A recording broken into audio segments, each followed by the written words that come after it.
udah clear kan sampai sini. Jadi saya berharap ini juga bisa di expose ke sosial media di mana dan beradanya di mana. Dan you know what, Bayu, waktu itu saya juga pernah menemukan seorang perempuan yang dibawa kabur pacarnya kembali ke orang tuanya. Itu selang berapa minggu gitu ketemu dan akhirnya berkumpul kembali. Jadi sebenarnya sekarang bisa menggunakan sosial media untuk Iya. mencari keberadaan seseorang. Saya minta untuk Pak Adi lah yang untuk bukan kami. Kenapa Ibu? Pak Adi yang minta. Saya bermohon kepada Pak Adi supaya Pak Adi bisa temukan saya dengan anak Bisa apa? saya. Bisa menemukan. Nah, ini karena kan sepertinya ya Pak Adinya juga udah tahu posisinya di mana. Pak Adinya nggak, sorry ya, maaf ya, Pak Adinya kayak nggak mau cariin. Ya sebenarnya udah tahu tapi kayak nggak mau ngasih tahu gitu, Roy. Pak Adinya kayak lu cari aja sendiri urusan gue gitu. Makanya ibu itu cerita dulu kenapa abang saya itu bisa seperti itu tuh kenapa. Oke, kenapa Bu? Saya juga nggak tahu. Nggak tahu jawabannya. Jangan bilang Kayak nggak tadi. tahu. Abang saya tuh cerita sama saya. Begini, begitu, begini, Emang begitu. yang diceritain apa? Ya udah kamu cerita dong, Mas Adi. Ceritain. Sekarang saya mau cerita ya Bu ya. Ibu, waktu si Devi, abang saya cerita, ya toh, nangis. Namanya anak kecil Bu, nangis Bu, ibu cuekin. Menurut abangnya Mas Adi ini, Ibu Nia menelantarkan anak-anaknya. Betul, Gak bisa ngurus anak-anaknya. betul, Makanya dibawa pergi, dipisahin dari ibunya. betul. Betul begitu? Enggak. Devi merasa seperti itu? Saya sangat Ini sayang. anaknya nggak merasa seperti itu loh, Pak. Devi masih kecil, Devi. Saat umur 2 tahun, 3 tahun. 4 Ya, tahun, toh? 5 tahun, tapi saya sudah mengerti. Saya udah Abang tahu. saya cerita, mamamu seperti apa sama kamu? Oke, itu kan berdasarkan cerita, ya berdasarkan cerita. Tapi Mas Adinya sendiri melihatnya seperti apa? Apa emang benar-benar Ibu Nia ini menelantarkan anak-anaknya? Nggak pernah tahu. Mungkin ibu ini udah berubah. Nggak pernah tahu. Dulu, sekarang beda. Oke, Sekarang mungkin ibu ini sadar gitu. Ya kan, anakku gimana, anakku di mana gitu. Harus sadar. Ya mungkin. pasti sadar lah, namanya orang tua. Nah, itu tadi. Makanya Cuma kita kan tanya. cerita dulu. Kenapa kok bisa abang saya bisa seperti itu? Cerita. Ya kalau diam begitu ya kita nggak tahu. Om saya ini tipikalnya sama banget sama papa saya. Enggak. oke. Jadi nggak bisa Ini belajar. saya mau tanya, Bapak ini makamnya ada di mana? Di Rangkas, Iya, di daerah sana. di sana. Iya ya, saya bisa tahu ya, bisa merasakan itu ya. Iya. Rangkas Bitung jadi kata kuncinya. Ternyata emang di sana Iya. tempat keluarga Bahkan papanya. saya nggak kenal kalian tuh siapa, datang dari mana. Nah, itu sekarang kalau di Rangkas cuma tinggal keluarganya di Rangkas Bitung, bapaknya udah meninggal, adik-adiknya Devi sama siapa di sana? Nah, Ada. itu yang saya Aman mau di sana, aman. Udah gede. Udah gede. Iya, siapa yang ngurus? Ada. Saudara ada, saudara saya. Saudaranya, sepupu atau adik lagi? Jujur enggak itu? Saudara dekat saya ada. Tapi kan sekarang kalau udah besar kayaknya ya ibunya berhak untuk Iya. ketemu dong. Sebenarnya sih mau ketemu. Cuman Tapi, ya, kenapa apa masih mungkin ditahan? abang saya dulu diceritain, oh mamamu begini, mamamu begitu sama kamu. Nah, jadi mungkin dianggap ibunya entah kemana. Dianggap sudah mati gitu. Saya nggak tahu. Karena ibu cerita baik-baik kenapa kok abang saya tuh bisa seperti itu tuh kenapa gitu. Saya kan sebagai kakak pasti memikirkan adik-adik saya kan. Dulu saya masih kecil, saya nggak bisa berbuat apa-apa. Sekarang saya sudah bisa cari uang sendiri, bisa menafkahi mereka. Kenapa nggak tinggal sama saya aja? Itu saya pikirin. Di Sekarang sana bukan belum tentu masalah jadi kamu, Devi, gimana. cuman mamamu tuh kenapa? Kamu nggak apa-apa. Emang ada apa sih Tante? nggak tahu saya. Saya Sehingga orang Mas yang- Adi sewotnya kayak ada semacam Saya yang sebuah terzalimi. rahasia. Saya lebih seperti percaya sama tersolid. abang saya daripada Mama Devi. Tapi saya nggak percaya sama kamu. Karena kamu melontarkan sebuah pernyataan yang menurut saya nggak bisa dijawab dan nggak kuat gitu statementnya. Makanya kalau ibu ingin tahu anaknya ada di mana, cerita baik-baik. Kenapa kok abang saya itu bisa melakukan seperti itu tuh kenapa? Saya cerita dengan siapa? Sama abang saya. Iya. Abang saya diperlakukan seperti apa sebagai suami? Lah, ya udah deh gini aja. Tante kan nggak bisa cerita. Coba dari versinya kamu aja Mas Adi. Ceritain dari A sampai Z, saya akan dengerin. Ya abang saya tuh kalau menurut pandangan saya itu baik. Oke. Sama istri juga baik. Oke, terus? Ngasih nafkah sama istri juga baik. Oke, baik. Cuman ada cumanya, dengerin Devi, jangan disela dulu. Anak lahir udah gede kayak Devi dulu, enggak pernah namanya digendong. Iya, kami paham. Iya. Menurut di mata Mas Adi, pokoknya ibunya menelantarkan begitu kan Ya ya. begitulah. Bapaknya tapi kan ada kan? Abang Anda kan ada kan? Ya waktu itu memang masih ada, makanya ngelihat istrinya seperti itu abang saya tuh kok gimana nih istri saya, anak nangis dibiarin, Ya, terus mana disuruh bikin susu dot, gimana?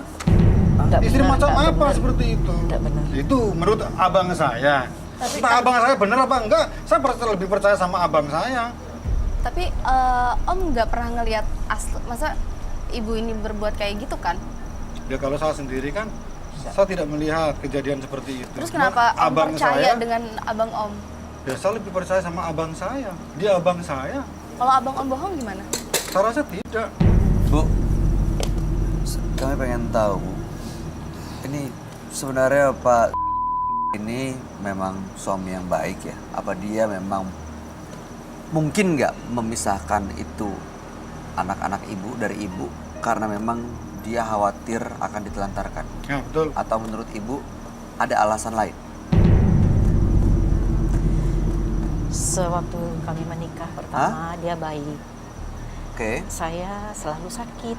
Mhm. Ibu boleh lebih keras lagi suaranya biar Setiap kami saya dengar. melahirkan, saya sakit. Aha. Bukan saya nggak mau mengurus anak, tapi saya Tapi selalu waktu itu sakit. kondisinya sakit. Setiap Jadi saya Bapak melahirkan. Zulfikar ini sebagai ayahnya merasa harus mengambil sikap. Mungkin, tapi dirahasiakan dari saya. Ini Pak ini ayah kandungnya kan? Iya, Oh. Oke. Dan ini beliau ini juga ayah kandung Devi juga. iya. Setiap nggak saya seperti ayah setiap kandung. saya melahirkan, saya selalu sakit dan nggak bisa berbuat apa-apa. Oke. Berarti satu-satu pertanyaannya sudah terungkap ya Devi ya. Sebenarnya adiknya ada di mana? Terus Iya. Apakah Devi anak kandung atau bukan? Nah, sekarang udah benar-benar bisa Devi dengar langsung. Yang mungkin selama ini nggak pernah diungkapin, nggak pernah dapat jawabannya. Sekarang udah dapat jawabannya. Dan sekarang udah tahu posisi adiknya di sana. Apa rencananya tahu. buat Devi? Mau tanya dia minta Silakan. anterin sama si Om ke sana gitu. Sekarang Devi kan udah gede. Bisa nggak nganterin Devi ke sana ke Rangkas Bitung? Mohonlah. Rangkas Bitung. Kita kan nggak tahu posisi letaknya itu di mana. Dengan siapa? Saya bisa Bu, nganterin Devi atau ibu ke sana. Cuman ibu harus berubah. Harus berubah, nggak seperti dulu lagi. Jadi anak udah gede, begitu lihat ibunya bahwa itulah ibu saya gitu loh. Ini kan posisi adik-adik saya kan memang belum pernah Berubah ketemu. piye sih? Maksudnya apa yang berubah? Dia nggak menelantarkan lagi, tapi kan adik-adiknya udah besar. Iya. Dan sebenarnya Devi juga udah besar, udah dewasa juga, udah bisa. Saya sebagai adiknya ya saya khawatir. Ya, tapi kan Devi udah dewasa juga bisa ngurus adik-adiknya. Nggak jauh lah dari mamanya. Ya dan saya Bisa jadi rasa dia nggak jauh dari mamanya sifatnya. Orang Tapi mungkin saya dia rasa- lama nggak ketemu, begitu udah ketemu gede, berantem, gitu. Bisa jadi. Mas Adi ini kan hanya berasumsi, Iya. hanya apa Iya. ya? Ini tentu kakak kandung dan ibu kandungnya lebih berhak untuk menentukan apa yang terbaik buat anak-anaknya. Bener banget, Bukan Mas. omnya yang seolah-olah paling tahu dan seolah-olah menentukan apa yang paling baik buat anak-anaknya. Iya benar-benar.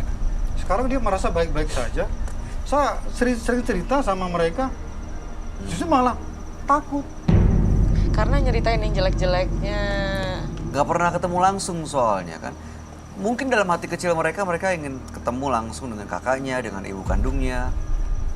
Didoktrin sih, Ini Itu dokter ya. dia, selama ini jadi Ngapain kayak di dokter brainwash ya, cuci otak gitu. didoktrin. Gak ada namanya doktrin itu nggak ada. Tapi bersedia nggak untuk mempertemukan ibu dan Iya. Devi dengan adik dan Mintanya Kami itu aja mohon kok, lah. Iya, kita mintanya iya. itu aja di sini. bersedia nggak Mas? Karena kan Mas Adi yang tahu posisinya ada di mana, mereka tinggal sama siapa, dan ini disaksikan oleh banyak orang. Ya asal ibu nanti kalau seandainya ibu dan Devi itu bisa bertemu dengan adiknya, ya anggap saja itu, ya tetap saya masih khawatir. Mungkin ya, Apa yang itu tadi ibu ini dikhawatirin? kenapa? Saya juga nggak tahu tuh ibu. Apa yang dikhawatirin sih Pak? Saya rasa adik-adiknya udah besar, udah bisa jaga diri juga.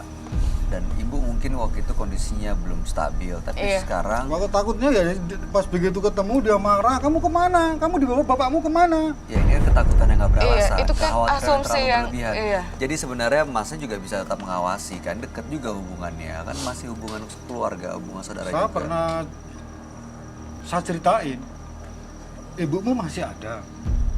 Kamu punya saudara perempuan. Oh mereka Mau tahu. nggak ketemu? Nggak mau. Gitu. Apa betul, Bu? Saya nggak tahu itu rencana mereka. Tapi yang jelas kami, saya dengan anak saya biar bagaimanapun tetap akan berusaha untuk menemukan adik si Devi. Ya mungkin takut.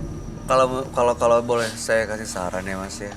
Saya rasa sih mereka berhak untuk ketemu paling nggak sekali. Iya. Entah itu untuk silaturahim atau untuk melepas rasa kangen. Iya. Setelah itu kalau misalnya emang mereka nggak mau untuk sama-sama dengan ibu dan kakaknya, ya mungkin ya memang harus seperti itu Iya, jalannya. benar. Harus pelan-pelan juga kan, dari kecil mereka nggak sama-sama. Iya. Ya. Apalagi ini di bulan suci Ramadan Iya, ini iya, ya. baik loh. Kita harus membina silaturahmi yang Benar baik. banget. Betul. Selama ini terpisah sama anaknya. Dan Mas saya rasa nggak bisa menghalang-halangi seperti itu. Iya, di bulan baik ini kita terus berbuat baik, berbuat karma baik. Saya mohonlah Pak Adi, Ini akan jadi kebaikan loh Mas. Iya. tolong pertemukan kami. Ya asal ibu, begini Bu ya. Asal ibu itu berubah pada saat nanti, benar kata Bang Mas Roy, di bulan puasa. Ya, silaturahmi. Ibu pengen ketemu anak ibu. Cuman dulu abang saya itu pesan sama saya, Apa Ya. pesannya? udah berubah apa belum?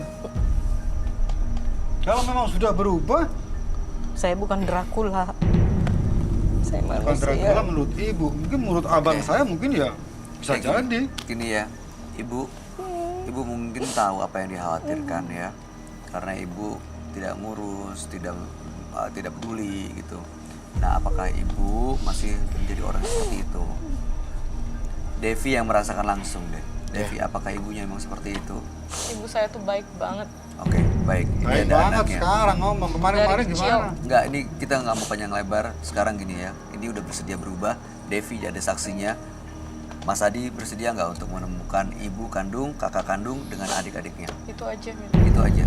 Bersedia atau enggak? Nggak usah Bersedia pakai atau asal mau berubah, ini muter-muter terus, nggak akan Iya. kelar-kelar. Ya, Bapak ya. udah mengulang itu 3-4 Ini, kali. iya betul ya. Kita udah muter-muter terus bentar. Iya, Dan bersedia apa enggak? ini adalah final result ya. Apa? Ya. Bersedia atau